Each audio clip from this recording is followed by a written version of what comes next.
6월 6일 열왕기상 1장 1절에서 53절까지 1장 다윗의 말년. 다윗 왕이 나이 많아 늙으니 이불을 덮어도 따뜻하지 않았다. 신하들이 왕에게 말하였다. 저희가 임금님께 젊은 처녀를 한 사람 데려다가 임금님 곁에서 시중을 들게 하겠습니다. 처녀를 시중 드는 사람으로 삼아 품에 안고 주무시면 임금님의 몸이 따뜻해질 것입니다.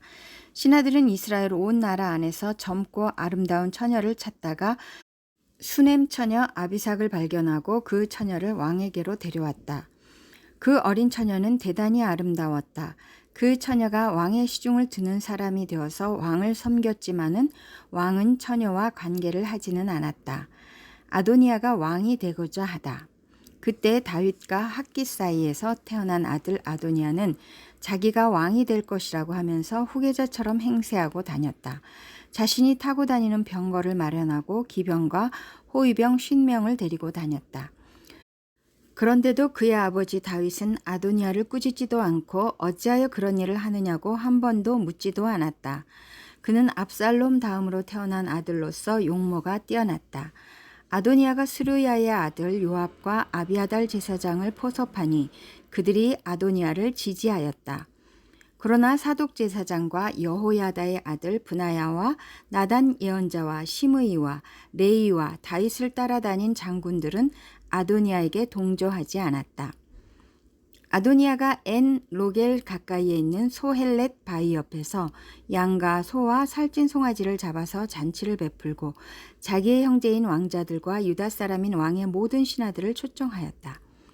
그러나 나단 예언자와 브나야와 왕의 경호병들과 동생 솔로몬은 초청하지 않았다.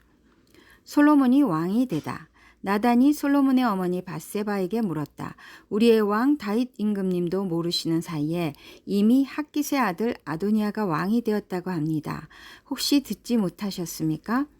제가 이제 마님의 목숨과 마님의 아들 솔로몬의 목숨을 구할 수 있는 좋은 계획을 알려드리겠습니다. 어서 다윗 임금님께 들어가셔서 이렇게 말씀하십시오. 임금님께서는 일찍이 이 종에게 이르시기를 이 몸에서 난 아들 솔로몬이 반드시 임금님의 뒤를 이어서 왕이 될 것이며 그가 임금님의 자리에 앉을 것이라고 맹세하시지 않으셨습니까? 그런데 어떻게 아도니아가 왕이 되었습니까? 마님께서 이렇게 임금님과 함께 말씀을 나누고 계시면 저도 마님의 뒤를 따라 들어가서 마님께서 말씀하시는 것을 도와드리겠습니다. 밧세바는 침실에 있는 왕에게로 갔다. 왕은 매우 늙어서 수넴 여자 아비삭이 수종을 들고 있었다. 밧세바가 엎드려서 절을 하니 왕은 무슨 일이오 하고 물었다. 그가 왕에게 대답하였다. 임금님께서는 임금님의 주 하나님을 두고 맹세하시며 이 종에게 이르시기를 이 몸에서 태어난 아들 솔로몬이 임금님의 뒤를 이어서 왕이 될 것이며 그가 임금님의 자리에 앉을 것이라고 말씀하셨습니다. 그런데 지금 아도니아가 왕이 되었는데도 임금님께서는 이 일을 알지 못하고 계십니다. 아도니아가 소와 송아지와 양을 많이 잡아 제사를 드리고 왕의 모든 아들과 아비아달 제사장과 군사령관 요압을 초청하였습니다. 그러나 임금님의 종 솔로몬은 청하지 않았습니다. 임금님께서는 통촉하시기 바랍니다. 온 이스라엘 사람이 임금님을 주시하고 있고 임금님의 뒤를 이어서 임금의 자리에 앉을 사람이 누구인지를 임금님께서 알려주시기를 고대하고 있습니다. 그렇게 하지 않으시면 임금님께서 돌아가셔서 조상과 함께 누우실 때 나와 솔로몬은 반역자가 될 것입니다. 이렇게 밧세바가 왕과 함께 말을 나누고 있을 때 예언자 나단이 들어왔다. 그러자 신하들이 예언자 나단이 드십니다 하고 왕에게 알렸다. 그는 왕 앞에 나아가서 얼굴을 땅에 대고 크게 절을 하였다. 나단이 말하였다. 임금님께 여쭙니다. 아도니아가 왕이 되어서 임금님의 뒤를 이어 임금님의 자리에 앉을 것이라고 말씀하신 적이 있으십니까? 아도니아가 오늘 내려가서 소와 송아지와 양을 많이 잡아서 제사를 드리고 모든 왕자와 군사령관과 아비아달 제사장을 초청하였습니다. 그들은 아도니아 앞에서 먹고 마시고는 아도니아 임금님 만세를 외쳤습니다. 그러나 임금님의 종인 저와 사독 제사장과 여호야다의 아들 브나야와 임금님의 종 솔로몬은 초청하지 않았습니다. 이 일이 임금님께서 하신 일이면 임금님의 뒤를 이어서 임금의 자리에 앉을 사람이 누구인지를 임금님의 종인 저에게만은 알려주실 수 있었을 것입니다. 이에 다윗 왕이 대답하였다. 밧세바를 이리로 부르시오. 밧세바가 들어와서 왕의 앞에 서니 왕은 이렇게 맹세하였다. 나를 모든 재난에서부터 구원하여 주신 주님의 살아계심을 두고 맹세하오. 내가 전에 이스라엘의 주 하나님을 두고 분명히 그대에게 맹세하기를 그대의 아들 솔로몬이 임금이 될 것이며 그가 나를 이어서 임금의 자리에 앉을 것이다 하였으니 이 일을 오늘 그대로 이행하겠소. 밧세바가 얼굴을 땅에 대고 엎드려서 크게 절을 하며 임금님 다윗 임금님 만수무강하시기를 빕니다 하고 말하였다. 다윗 왕이 사독 제사장과 나단 예언자와 여호야다의 아들 브나야를 불러오라고 하였다. 그들이 왕 앞으로 나아오니 왕이 그들에게 말하였다. 그대들은 나의 신하들을 거느리고 내가 타던 노새에 나의 아들 솔로몬을 태워서 기혼으로 내려가도록 하십시오. 사독 제사장과 나단 예언자는 거기에서 그에게 기름을 부어 이스라엘의 왕으로 삼고 그런 다음에 뿔라파를 불며 솔로몬 왕 만세 하고 외치십시오. 그리고 그를 따라 올라와 그를 모시고 들어가서 나를 대신하여 임금의 자리에 앉히십시오. 그러면 그가 나의 뒤를 이어서 왕이 될 것입니다. 그를 내가 이스라엘과 유다의 통치자로 임명하였습니다. 여호야다의 아들 브나야가 왕에게 대답하였다. 아멘. 임금님의 하나님이신 주님께서도 그렇게 말씀하시기를 바랍니다. 주님께서 임금님과 함께 계신 것처럼 솔로몬과도 함께 계셔서 그의 자리가 우리 다윗 임금님의 자리보다 더 높게 되기를 바랍니다. 사독 제사장과 나단 예언자와 여호야다의 아들 브나야와 그렛 사람과 블렛 사람이 내려가서 솔로몬을 다윗 왕의 노새에 태워서 기온으로 데리고 갔다. 사독 제사장이 장막에서 기름을 넣은 뿔을 가지고 와서 솔로몬에게 기름을 부었다. 그리고 뿔라파를 부니 모든 백성이 솔로몬 왕 만세 하고 외쳤다. 모든 백성이 그의 뒤를 따라 올라와 피리를 불면서 열광적으로 기뻐하였는데 그 기뻐하는 소리 때문에 세상이 떠나갈 듯하였다. 아도니아와 그의 초청을 받은 모든 사람이 먹기를 마칠 때 이 소리를 들었다. 요압이 뿔라팔 소리를 듣고서 왜 이렇게 온 성안이 시끄러운가 하고 물었다. 그의 말이 다 끝나기도 전에 아비아달 제사장의 아들 요나단이 들어왔다. 아도니아가 말하였다. 어서 들어오게. 그대는 좋은 사람이니 좋은 소식을 가져왔겠지. 요나단은 아도니아에게 대답하였다. 아닙니다. 우리의 다윗 임금님께서 솔로몬을 왕으로 삼으셨습니다. 임금님께서는 사독 제사장과 나단 예언자와 여호야다의 아들 브나야와 그렛 사람과 블렛 사람을 솔로몬과 함께 보내셨는데 그들이 솔로몬을 왕의 노새에 태웠습니다. 그리고 사독 제사장과 나단 예언자가 기온에서 그에게 기름을 부어서 왕으로 삼았습니다. 그래서 그들이 그곳에서부터 기뻐하면서 올라오는 바람에 성안이 온통 흥분으로 들떠 있습니다. 여러분께서 들으신 소리는 바로 그 소리입니다. 솔로몬이 임금 자리에 앉았으며 임금님의 신하들도 들어와서 우리의 다윗 임금님께 축하를 드리면서 임금님의 하나님께서 솔로몬의 이름을 임금님의 이름보다 더 좋게 하시며 그의 자리를 임금님의 자리보다 더 높게 하시기를 바랍니다. 하고 축복하였습니다. 임금님께서도 친히 침상에서 절을 하시며 주님께서 오늘 내 자리에 앉을 사람을 주시고 또 이 눈으로 그것을 보게 하시니 주 이스라엘의 하나님께 찬양을 드립니다. 하고 말씀하셨다고 합니다. 그 말을 듣고 아도니아의 초청을 받아서 와 있던 모든 사람들이 황급히 일어나서 모두 제 갈 길로 가버렸다. 아도니아는 솔로몬이 두려워서 일어나 가서 제단뿔을 붙잡았다.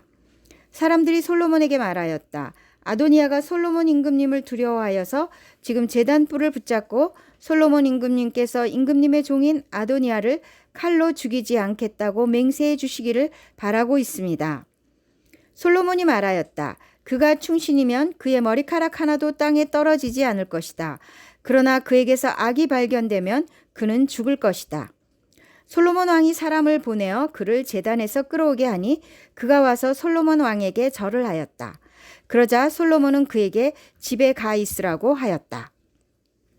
사도행전 4장 1절에서 37절 4장 베드로와 요한이 의회 앞에 끌려오다. 베드로와 요한이 아직도 사람들에게 말하고 있는데 제사장들과 성전 경비대장과 사두개파 사람들이 몰려왔다. 그들은 사도들이 백성을 가르치는 것과 예수의 부활을 내세워서 죽은 사람들의 부활을 선전하고 있는 것에 격분해서 사도들을 붙잡았으나 날이 이미 저물었으므로 다음 날까지 가두어 두었다. 그런데 사도들의 말을 들은 사람들 가운데서 믿는 사람이 많으니 남자 어른의 수가 약 5천 명이나 되었다. 이튿날 유대의 지도자들과 장로들과 율법학자들이 예루살렘에 모였는데 대제사장 안나스를 비롯해서 가야바와 요한과 알렉산더와 그 밖에 대제사장의 가문에 속한 사람들이 모두 참석하였다. 그들은 사도들을 가운데에 세워놓고서 물었다. 그대들은 대체 무슨 권세와 누구의 이름으로 이런 일을 하였소? 그때에 베드로가 성령이 충만하여 그들에게 말하였다. 백성의 지도자들과 장로 여러분, 우리가 오늘 신문을 받는 것이 병자에게 행한 착한 일과 또 그가 누구의 힘으로 낫게 되었느냐 하는 문제 때문이라면 여러분 모두와 모든 이스라엘 백성은 이것을 알아야 합니다. 이 사람이 성한 몸으로 여러분 앞에 서게 된 것은 여러분이 십자가에 못 박아 죽였으나 하나님이 죽은 사람들 가운데서 살리신 나사렛 예수 그리스도의 이름을 힘입어서 된 것입니다. 이 예수는 너희를 집 짓는 사람들에게는 버림받은 돌이지만 집 모퉁이의 머릿돌이 되신 분입니다. 이 예수밖에는 다른 아무에게도 구원은 없습니다. 사람들에게 주신 이름 가운데 우리가 의지하여 구원을 얻어야 할 이름은 하늘 아래에 이 이름밖에 다른 이름이 없습니다. 그들은 베드로와 요한이 본래 배운 것이 없는 보잘것없는 사람인 줄 알았는데 이렇게 담대하게 말하는 것을 보고 놀랐다. 그리고 그들은 그 두 사람이 예수와 함께 다녔다는 사실을 알았지만 병고침을 받은 사람이 그들 곁에 서 있는 것을 보고는 아무 트집도 잡을 수 없었다. 그래서 그들은 그 두 사람에게 명령하여 의회에서 나가게 한 뒤에 서로 의논하면서 말하였다. 이 사람들을 어떻게 하면 좋겠습니까? 그들로 말미암아 기적이 일어났다는 사실은 예루살렘에 사는 모든 사람이 다 알고 있고 우리도 이것을 부인할 수 없습니다. 다만 이 소문이 사람들에게 더 퍼지지 못하게 앞으로는 이 이름으로 아무에게도 말하지 말라고 그들에게 엄중히 경고합시다. 그런 다음에 그들은 그 두 사람을 불러서 절대로 예수의 이름으로 말하지도 말고 가르치지도 말라고 명령하였다. 그때 베드로와 요한은 대답하였다. 하나님의 말씀을 듣는 것보다 당신들의 말을 듣는 것이 하나님 보시기에 옳은 일인가를 판단해 보십시오. 우리는 보고 들은 것을 말하지 않을 수 없습니다. 백성이 모두 그 일어난 일로 하나님께 영광을 돌리고 있으므로 그들은 사도들을 처벌할 방도가 없어서 다시 위협만 하고서 놓아보냈다. 이 기적으로 병이 나은 이는 40살이 넘은 사람이다. 신도들이 기도를 드리다. 베드로와 요한은 풀려나는 길로 동료들에게로 가서 대제사장들과 장로들이 한 말을 낱낱이 일렀다. 동료들은 이 말을 듣고서 다 같이 하나님께 부르짖어 아뢰었다. 하늘과 땅과 바다와 그 안에 있는 모든 것을 지으신 주님. 주님께서는 주님의 종인 우리의 조상 다윗의 입을 빌어서 성령으로 이렇게 말씀하셨습니다. 어찌하여 이방 민족이 날뛰며 뭇 백성이 헛된 일을 꾀하였는가. 세상 임금들이 들고 일어나고 통치자들이 함께 모여서 주님과 그의 메시아에게 대적하였다. 사실 헤롯과 본디오 빌라도가 이방 사람들과 이스라엘 백성과 한패가 되어 이 성에 모여서 주님께서 기름 부으신 거룩한 종 예수를 대적하여 주님의 권능과 뜻으로 미리 정하여 두신 일들을 모두 행하였습니다. 주님 이제 그들의 위협을 내려다보시고 주님의 종들이 참으로 담대하게 주님의 말씀을 말할 수 있게 해 주십시오. 그리고 주님께서 능력의 손을 뻗치시어 병을 낫게 해주시고 주님의 거룩한 종 예수의 이름으로 표징과 놀라운 일들이 일어나게 해 주십시오. 그들이 기도를 마치니 그들이 모여있는 곳이 흔들리고 그들은 모두 성령으로 충만해서 하나님의 말씀을 담대히 말하게 되었다. 공동 소유 생활. 많은 신도가 다 한마음과 한뜻이 되어서 아무도 자기 소유를 자기 것이라고 하지 않고 모든 것을 공동으로 사용하였다. 사도들은 큰 능력으로 주 예수의 부활을 증언하였고 사람들은 모두 큰 은혜를 받았다. 그들 가운데는 가난한 사람이 한 사람도 없었다. 땅이나 집을 가진 사람들은 그것을 팔아서 그 판돈을 가져다가 사도들의 발 앞에 놓았고 사도들은 각 사람에게 필요에 따라 나누어 주었다. 키프로스 태생으로 레위 사람이요 사도들에게서 바나바 곧 위로의 아들이라는 뜻의 별명을 받은 요셉이 자기가 가지고 있는 밭을 팔아서 그 돈을 가져다가 사도들의 발 앞에 놓았다. 시편 68편 1절에서 6절. 68편 하나님이 승리하신다. 지휘자를 따라 부르는 다윗의 찬송시. 하나님이 일어나실 때 하나님의 원수들이 흩어지고 하나님을 미워하는 자들은 하나님 앞에서 도망칠 것이다. 연기가 날려가듯이 하나님이 그들을 날리시고 불 앞에서 초가 녹듯이 하나님 앞에서 악인들이 녹는다. 그러나 의인들은 기뻐하고 하나님 앞에서 즐거워할 것이다. 기쁨에 겨워서 크게 즐거워할 것이다. 하나님을 찬양하여라. 그의 이름을 노래하여라. 광야에서 구름 수레를 타고 오시는 분에게 소리 높여 노래하라. 주님의 이름을 찬양하며 그 앞에서 크게 기뻐하여라. 그 거룩한 곳에 계신 하나님은 고아들의 아버지, 과부들을 돕는 재판관이시다. 하나님은 외로운 사람들에게 머무를 집을 마련해 주시고 갇힌 사람들을 풀어내셔서 형통하게 하신다. 그러나 하나님을 거역하는 사람은 메마른 땅에서 산다. 잠언 16장 24절. 선한 말은 꿀송이 같아서 마음을 즐겁게 하여 주고 쑤시는 뼈를 낫게 하여 준다.